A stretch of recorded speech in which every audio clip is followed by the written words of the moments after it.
Hello everyone.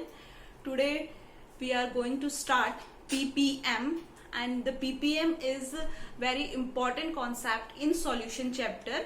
So this is used for concentration of solution. Solution की concentration को calculate करने के लिए इस method को हम use करते हैं. ठीक है, इससे पहले भी हम बहुत सारे method explain कर चुके हैं, पढ़ चुके हैं.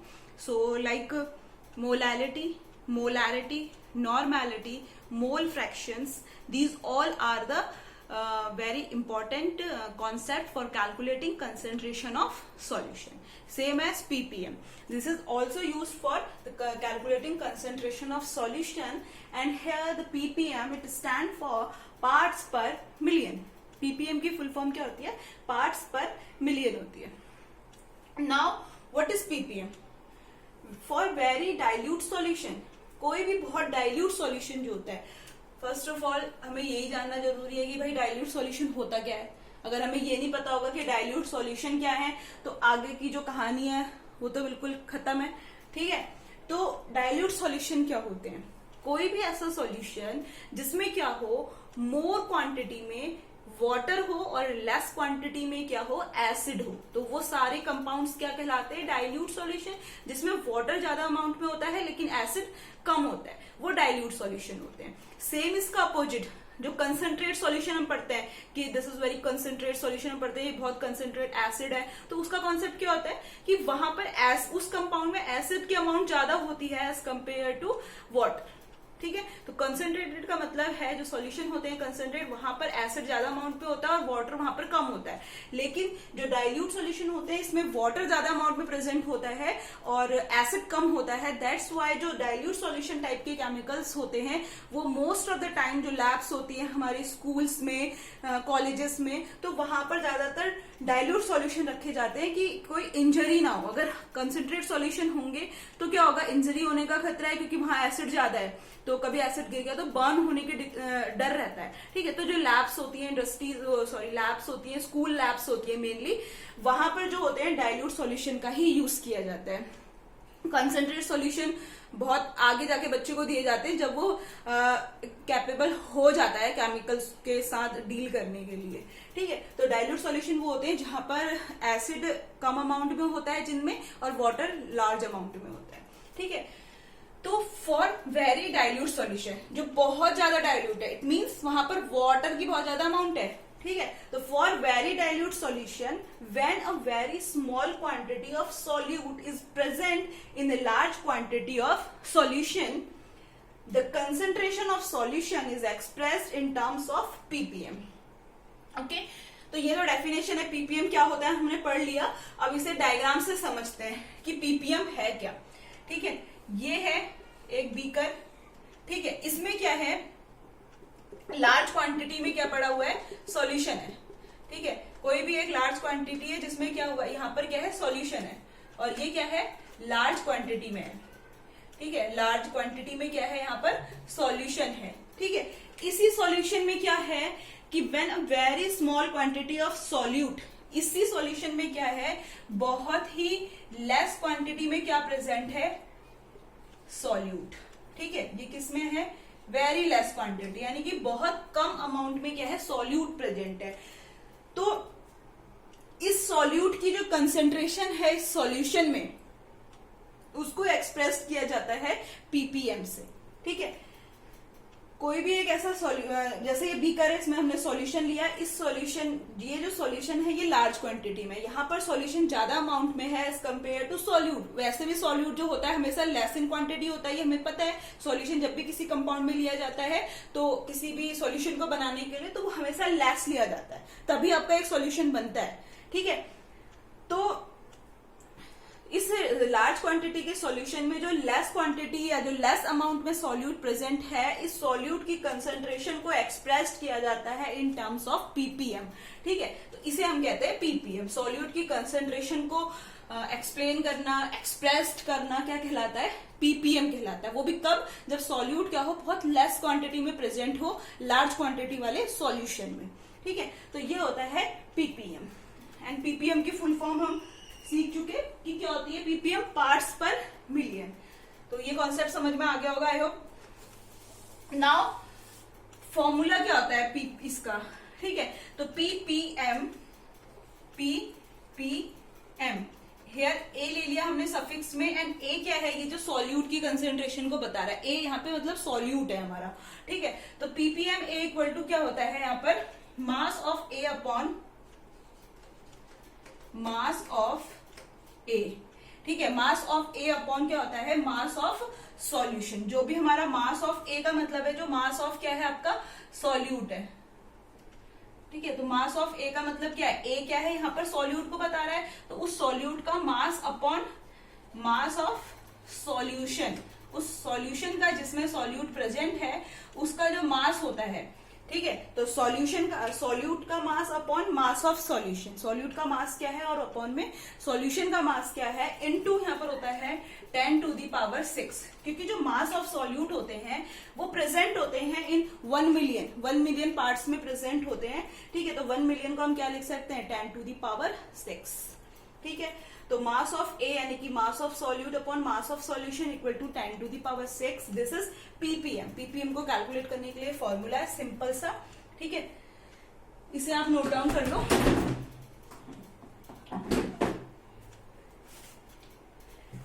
नेक्स्ट है आपका कि जो ये होता है pollution of atmosphere is also represented in PPM. जो पॉल्यूशन होता है, पॉल्यूशन ऑफ एटमॉस्फेयर, एटमॉस्फेयर का जो पॉल्यूशन होता है उसे एक्सप्रेस किया जाता है किसमें, पीपीएम में। पीपीएम में हम क्या करते हैं, इसे एक्सप्रेस करते हैं, बट ठीक है, जैसे पॉल्यूशन है एटमॉस्फेयर का, जो भी पॉल्यूशन है उसे किसमें एक्सप्रेस किया जाएगा, पीपीएम में। बट क्या होता है कि मेनली यहाँ पे क्या होता है, रिपोर्टेड किया जाता है, सॉरी रिपोर्टेड कह सकते हैं हम, रिपोर्टेड किया जाता है पीपीएम में, रिपोर्टेड तो पीपीएम में किया जाता है, लेकिन इसे एक्सप्रेस्ड किया जाता है किसमें, वॉल्यूम में, ठीक है, वॉल्यूम में एक्सप्रेस्ड किया जाता है, इसमें वॉल्यूम में, ठीक है। पॉल्यूशन जो एटमॉस्फेयर का पॉल्यूशन जो होता है उसे आप रिपोर्ट तो करोगे पीपीएम में, पार्ट्स पर मिलियन में, बट एक्सप्रेस्ड किया जाता है उसे वॉल्यूम में, ठीक है, वॉल्यूम में उसे एक्सप्रेस करते हैं। ये पूछा जा सकता है क्वेश्चन। अब जो होता है कि जैसे वॉल्यूम ऑफ हार्मफुल गैसेस होती हैं, जैसे volume of harmful gases, harmful gases होती हैं, क्या होती है हार्मफुल गैसेस, जैसे SO2, like sulphur dioxide. Sulphur dioxide क्या है, हार्मफुल गैस है, ठीक है। तो सल्फर डाइऑक्साइड को हम क्या करेंगे, इन सेंटीमीटर क्यूब में प्रेजेंट करते हैं, ठीक है, किसमें, इन सेंटीमीटर क्यूब। सेंटीमीटर क्यूब किसकी यूनिट हो गई यहाँ पर, वॉल्यूम की, ठीक है। तो ये है इसके कुछ पॉइंट्स हैं, ठीक है। तो ये होता है कि पॉल्यूशन ऑफ एटमॉस्फेयर को पीपीएम में रिपोर्ट किया जाता है, लेकिन एक्सप्रेस्ड किया जाता है उसे वॉल्यूम में, सेम एज कोई भी हार्मफुल गैसेस है जैसे sulphur dioxide, and we know sulphur dioxide is very harmful gases and due to responsible for, and it is also responsible for acid rain, ये एसिड रेन के लिए भी responsible होती है sulphur dioxide. So volume of harmful gases, जैसे sulphur dioxide है तो इसकी वॉल्यूम को हम किस में लिखते हैं, 10 to the power 6 लिखते हैं, ठीक है, मतलब इसमें 10 to the power 6 में लिखा जाता है क्योंकि इसे एक्सप्रेस्ड किया जाता है वॉल्यूम में। So this is ppm. ये पीपीएम का एक छोटा सा कॉन्सेप्ट है। अगर मतलब पूछा जा सकता है कि भाई पॉल्यूशन ऑफ एटमॉस्फेयर को किसमें रिपोर्ट करते हैं, किस यूनिट में एक्सप्रेस किया जाता है, कॉम्पिटिटिव एग्जाम्स में भी आ सकता है, 12th में भी पूछा जा सकता है, सॉल्यूशन चैप्टर मेनली 12th का है, तो कॉम्पिटिटिव एग्जाम्स में भी पूछे जाते हैं इस टाइप के क्वेश्चंस, ठीक है।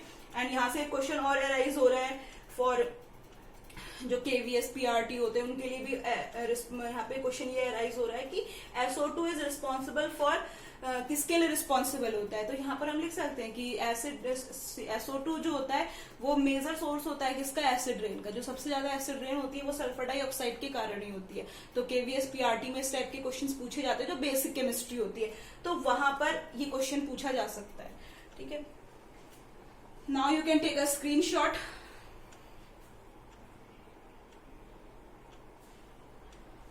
So this is PPM concept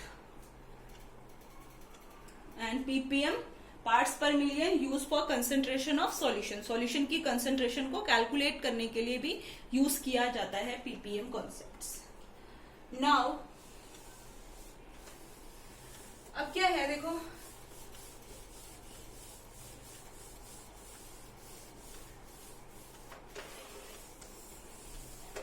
अब क्या है क्वेश्चन, जैसे हमने कल मोल फ्रैक्शन करा था, तो मोल फ्रैक्शन से रिलेटेड हमने कुछ न्यूमेरिकल करे थे।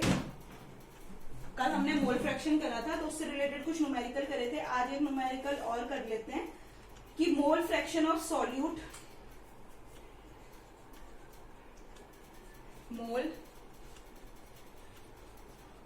फ्रैक्शन ऑफ सॉल्यूट, ठीक है, जो भी आपका सॉल्यूट है उसका mole fraction in 2.5 gram 2.5 m aqueous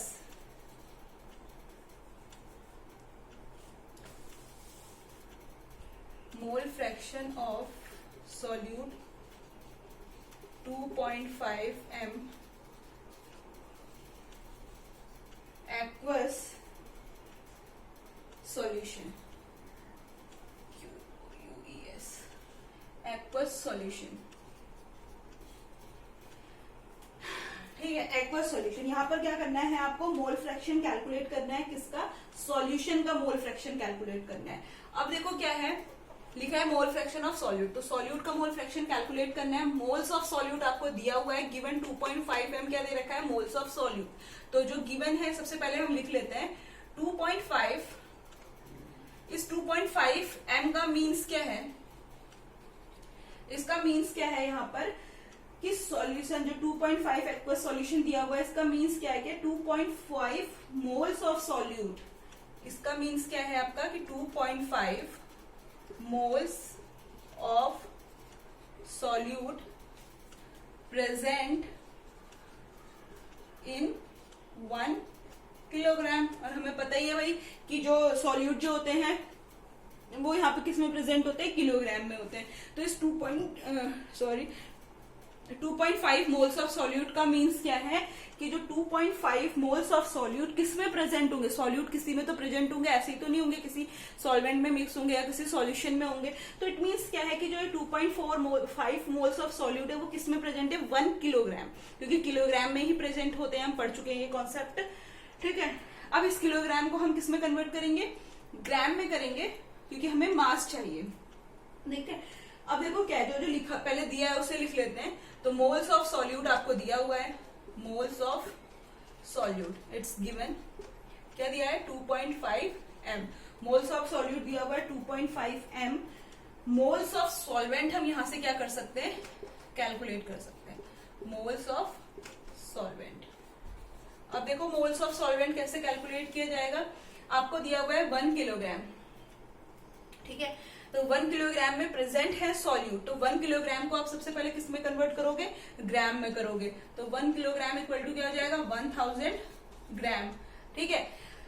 तो जो मास ऑफ सॉल्वेंट है, सॉरी मोल्स ऑफ सॉल्वेंट है, हमें पता है इसके लिए फॉर्मूला क्या होता है, हम पहले निकाल चुके हैं। Number of moles of solute या सॉल्वेंट के लिए हमें फॉर्मूला पता है, क्या होता है, मास अपॉन मोलर मास, ठीक है। ये तो हम पढ़ चुके हैं भाई, फॉर्मूला सॉल्यूट मोल्स निकालने के लिए, मास अपॉन मोलर मास। अब देखो मास क्या है यहाँ पर, मास देखो क्या है, 1000 ग्राम, किसका मास होगा, सॉल्वेंट का होगा, क्योंकि उसे किलोग्राम को किस में कन्वर्ट किया है, ग्राम में, और उतने ही ग्राम में सॉल्यूट प्रेजेंट है, ठीक है। तो मास तो यहाँ पे 1000 हो गया। अब देखो क्वेश्चन क्या होता है कि भाई ये जो सॉल्वेंट है ये क्या है, तो सॉल्यूट जो होगा वो किसी सॉल्यूशन में ही, मतलब किसी लिक्विड सॉल्यूशन में ही डिसॉल्व होगा यार, या तो हम इसे क्या लिख सकते हैं, वाटर में डिसॉल्व होगा, हम मान सकते हैं कि वाटर में, ठीक है।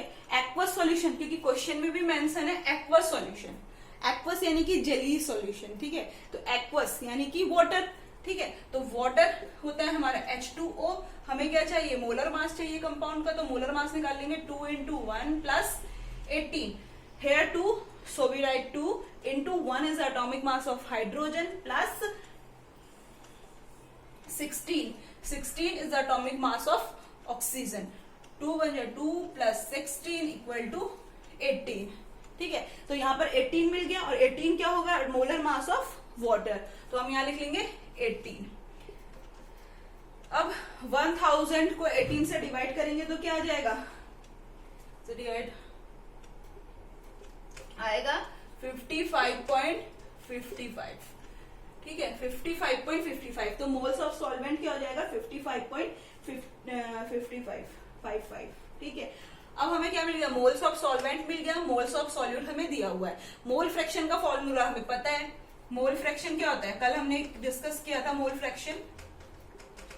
फ्रैक्शन ऑफ सॉल्यूट, ठीक है। सॉल्यूट को यहाँ पर हम N1 मान ले रहे हैं, सॉल्वेंट को यहाँ पर N2 मान लिया, ठीक है। तो सॉल्यूट के लिए मोल फ्रैक्शन ऑफ सॉल्यूट को कैलकुलेट करने के लिए फॉर्मूला क्या होता है, N1/N1 प्लस N2। ये कल हमने डिस्कस किया था। अगर सॉल्वेंट का मोल फ्रैक्शन निकालना होता तो N1 की जगह पर क्या हो जाता है, N2 हो जाता और नीचे सेम रहता कॉन्सेप्ट।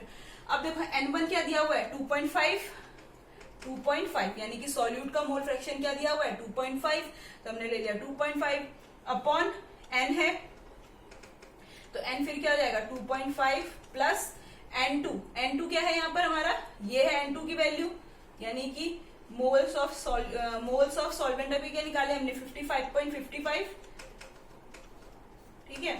तो 2.5 अपॉन 2.5 प्लस 55.55। अब इसे कैलकुलेट कर लो तो आंसर जो आएगा वो आएगा आपका 0.043। तो मोल फ्रैक्शन क्या आ गया, x equal to, mole fraction को x से इंडिकेट करते हैं, तो मोल फ्रैक्शन, अब इसके नीचे हम क्या लिख लेंगे N1, x हो गया मोल फ्रैक्शन।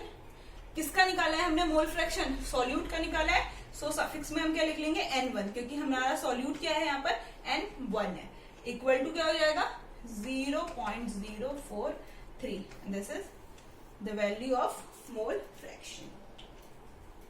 तो इस तरह से हम मोल फ्रैक्शन कैलकुलेट कर सकते हैं। यहाँ पर 2.5 एक्वस सॉल्यूशन का मतलब ही यही है कि जो 2.5 मोल्स ऑफ सॉल्यूट है वो प्रेजेंट है 1 किलोग्राम ऑफ सॉल्यूशन में, ठीक है। तो 1 किलोग्राम सॉल्यूशन, यहाँ लिखा है ना एक्वस सॉल्यूशन। एक्वस सॉल्यूशन क्या होगा, वाटर होगा, ठीक है।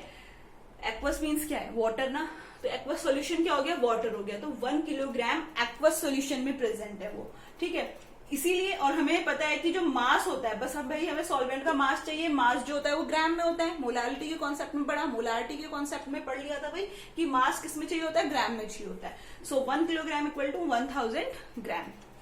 तो इस तरह से हम क्या कर सकते हैं, सारा कॉन्सेप्ट फॉर्मूला हमें पता है। सॉल्यूट के लिए ये होता है और सॉल्वेंट के लिए N1 की जगह पर N2 हो जाता है और सारी चीजें सेम रहती हैं, ठीक है। तो इस तरह से हम मोल फ्रैक्शन कैलकुलेट कर सकते हैं। Now you can take a screenshot or note down it.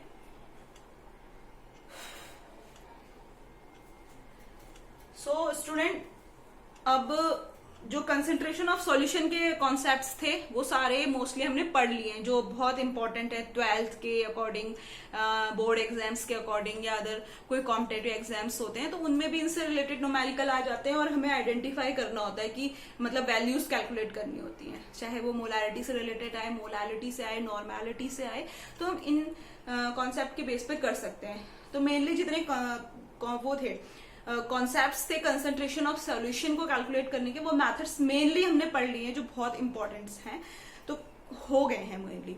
अब जो आपका नेक्स्ट टॉपिक है इस चैप्टर में वो है हेनरी लॉ, और नेक्स्ट वीडियो में हम हेनरी लॉ को डिस्कस करेंगे। सो तब तक सेफ रहें, घर पे रहें और स्टडी करें। Thank you.